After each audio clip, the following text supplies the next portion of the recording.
राधे राधे दोस्तों, हरे कृष्णा। बहुत ही जल्द शरद पूर्णिमा का त्यौहार आने वाला है। वैसे तो पूरे साल के अंदर 12 पूर्णिमासी पड़ती हैं, लेकिन शरद पूर्णिमा जो होती है वो सबसे बड़ी पूर्णमासी माना जाता है। इस दिन चांद पृथ्वी के बिल्कुल करीब होता है, सबसे ज़्यादा करीब होता है और 16 कलाओं से पूर्ण होता है। पृथ्वी पर अमृत वर्षा कर रहा होता है। इसी दिन भगवान श्री कृष्ण ने रास लीला रचाई थी और भगवान जो भोलेनाथ हैं उन्होंने नारी का रूप बना करके, भेष धारण करके रास लीला को देखने के लिए वो धरती पर आए थे। उस समय भगवान श्री कृष्ण 7 साल के थे। तो क्योंकि शरद पूर्णिमा 9 तारीख की है और 9 तारीख को ही खीर बनेगी, चंद्र दर्शन होंगे और पूजा अर्चना वंदना सब कुछ 9 तारीख वाले दिन ही होगा। तो आज की वीडियो में मैं आप लोगों के साथ में बताने वाली हूँ कि शरद पूर्णिमा वाले दिन आपको क्या करना है, कैसे आपको लड्डू गोपाल जी की सेवा करनी है, किस तरह से आपको खीर का भोग लगाना है। तो चलिए वीडियो को स्टार्ट करते हैं। तो सबसे पहले ब्रह्म मुहूर्त में आपको उठना है। देखिए दोस्तों, अगर आप व्रत रख रहे हैं, नहीं रख रहे हैं, ये आपके ऊपर डिपेंड करता है, लेकिन आप व्रत रखें या ना रखें, लेकिन जो मैं आपको बताने वाली हूँ ये आपको करना ही करना है।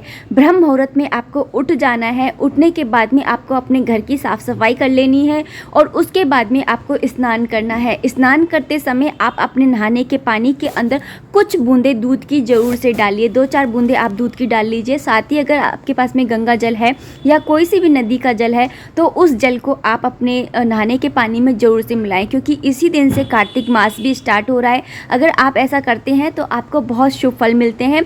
अगर आप गंगा जल नहीं मिला रहे हैं तभी भी आप कम से कम दूध की थोड़ी सी बूंदें डाल करके स्नान ज़रूर से करें। स्नान करने के बाद में आपको सफ़ेद रंग के या सिल्वर रंग के वस्त्र धारण करने हैं। अगर आप शादीशुदा हैं और आप सफ़ेद रंग के कपड़े नहीं पहन सकते हैं तो आप कम से कम इतना तो कीजिएगा कि आप सफ़ेद रंग का कुछ भी चीज़ अपने पास में रखिए। जैसे आप सफ़ेद रंग का दुपट्टा रख सकते हैं, सफ़ेद रंग का ब्लाउज पहन सकते हैं या फिर सफ़ेद रंग का रुमाल भी रख सकते हैं। स्नान कर लेने के बाद में सूर्यनारायण भगवान जी को जल अर्पित करना, तुलसा जी को जल अर्पण करना, ये सब काम कर लेने के बाद में जब आप लड्डू गोपाल जी को स्नान कराते हैं तो आपको ये ध्यान रखना है कि लड्डू गोपाल जी को आपको पंचामृत से स्नान कराना है। अगर आप पंचामृत से स्नान कराने में नहीं करा सकते हैं तो कम से कम आप उनको नहाने के पानी में, उनके भी नहाने के पानी में थोड़ी सी बूंदे दूध की डाल करके स्नान जरूर से कराइएगा। और स्नान कराने के बाद में उन्हें भी सफ़ेद रंग के या सिल्वर रंग के कपड़े ज़रूर से पहनाइए। और अगर ये ज़रूरी नहीं कि आप कोरे ही कपड़े पहने, अगर आपके पास में सफ़ेद रंग की पहले से ही कोई पोशाक रखी हुई है तो आप उसको भी पहना सकते हैं। और अगर आपके पास में सफ़ेद रंग की पोशाक नहीं है तो आप उनको कोई दुपट्टा यानी पट्टा जो रखते हैं वो सफ़ेद रंग का उनके पास में रख सकते हैं। तो ऐसा भी आप कर सकते हैं।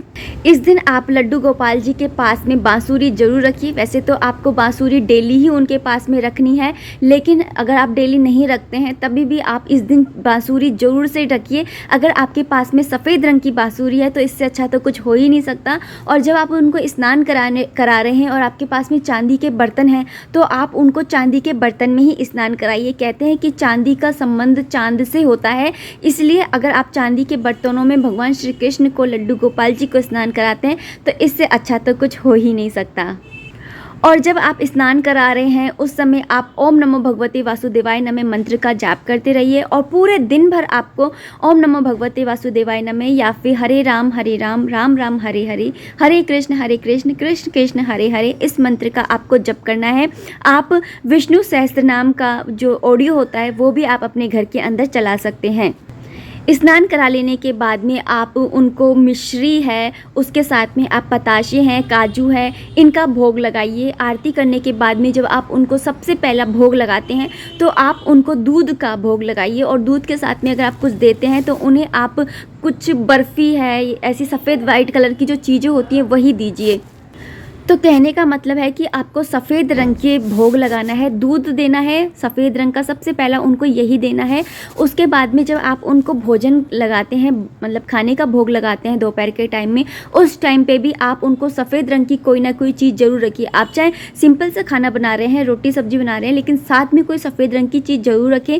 जैसे दही हो गया या फिर आप सफ़ेद रंग की बर्फ़ी रख सकते हैं, सफ़ेद रंग का रसगुल्ला आता है वो रख सकते हैं।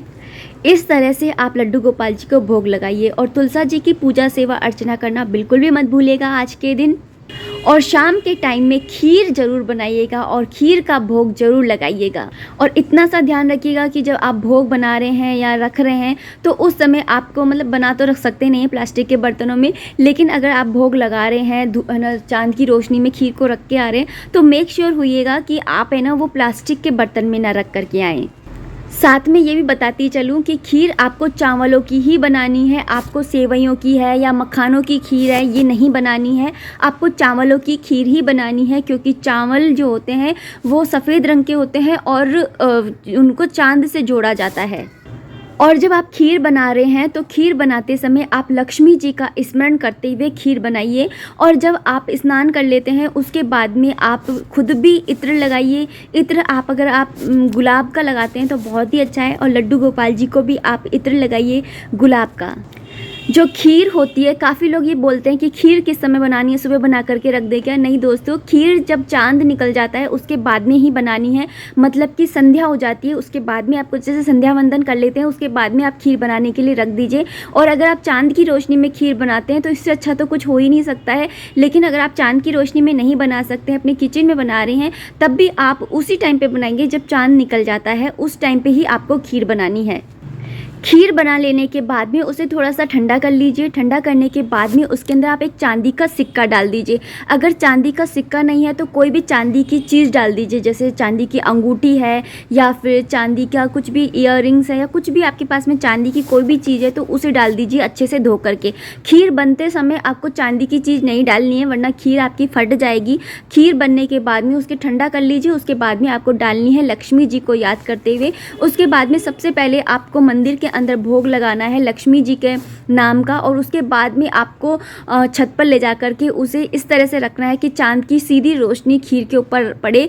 थोड़ी सी देर वहीं पर ही खड़े होकर के चांद की रोशनी आने दीजिए। उसके बाद में आप उसको चलनी से ढक दीजिए ताकि कोई मच्छर वगैरह या बिल्ली वगैरह कोई मुंह ना डाल पाए। इस तरीके से आपको रखनी है और वहीं पर ही आपको थोड़ी सी देर के लिए खड़े हो जाना है। और जब आप चांद के दर्शन करने के लिए जाते हैं तो उस समय ध्यान रखिए कि आपके शरीर पर जितने कम वस्त्र होंगे उतना आपके लिए अच्छा होता है। शरीर के ऊपर जितनी ज़्यादा रोशनी पड़े उतना अच्छा है। तो आप कम से कम वस्त्र धारण करके और फिर छत पर जाइए। अगर आप प्रेग्नेंट हैं तो ऐसी सिचुएशन में आप चंद्र दर्शन जरूर करिए, और आपकी जो नाभि होती है उस पर आप अपने जो चंद्रमा की रोशनी आती है उसे डायरेक्ट पड़ने दीजिए। इससे जो संतान होती है वो निरोगी काया उत्पन्न होती है। उनकी आंखों की रोशनी हमेशा सदैव बनी रहती है। पॉजिटिव इंसान के रूप में वो उनका जन्म होता है। तो इसलिए उनकी पॉजिटिविटी, उनके अच्छे फ्यूचर के लिए, अच्छे हेल्थ के लिए आप नाभि के ऊपर चांद की रोशनी को जो है डायरेक्ट आने दीजिए। छत पर खीर को रखने के बाद में आपको वहाँ पर जाकर के एक थाली के अंदर जल ले लेना है और जल के अंदर चंद्र दर्शन करने हैं। और उन चंद्र दर्शन करने के बाद में रोली चावल चढ़ा करके उनकी पूजा अर्चना वंदना करनी है। इस तरह से करने से भगवान प्रसन्न होते हैं, क्योंकि रामायण में जब श्री रामचंद्र जी चांद मांगा करते थे तो उनकी माँ थाली के अंदर चंद्रमा को ला करके देती थी और भगवान श्री रामचंद्र जी बड़े ही प्रसन्न हुआ करते थे। तो आप अगर थाली के अंदर चांद को देख करके उनकी पूजा अर्चना वंदना करते हैं तो भगवान श्री रामचंद्र जी की भी कृपा आपको प्राप्त होती है।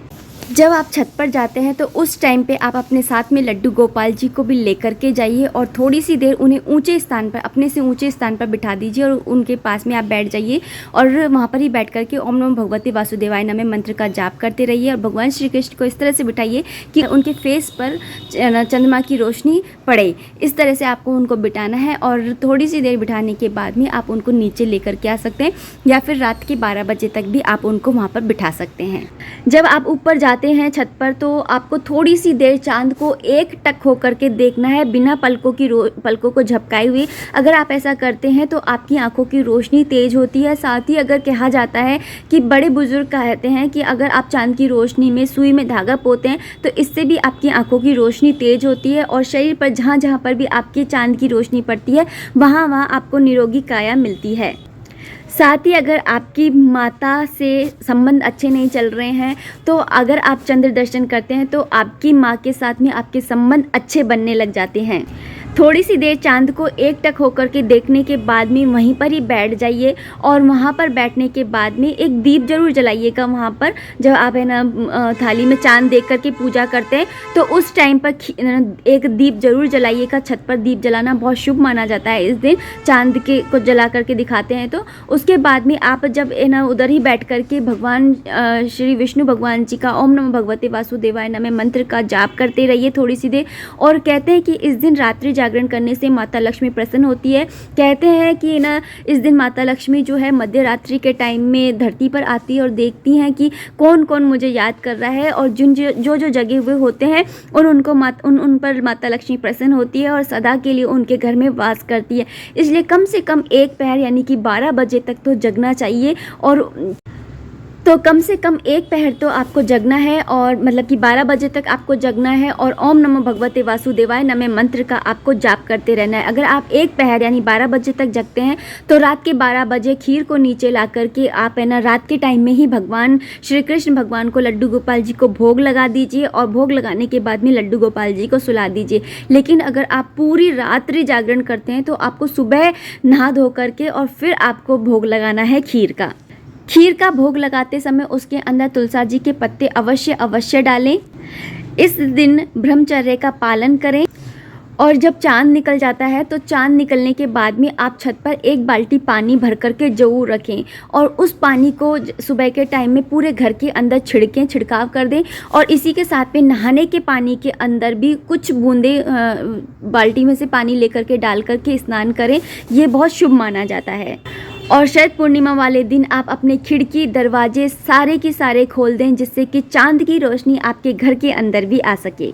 शरद पूर्णिमा की रात्रि को आप अखंड ज्योत जरूर जलाएं, और अखंड ज्योत आप गाय की घी की जलाते हैं तो बहुत ही अच्छा है। अगर गाय का घी नहीं है तो आप तिल का जो साधारण घी होता है उसकी भी जला सकते हैं, या फिर जो तिल का तेल होता है उसकी भी आप जला सकते हैं।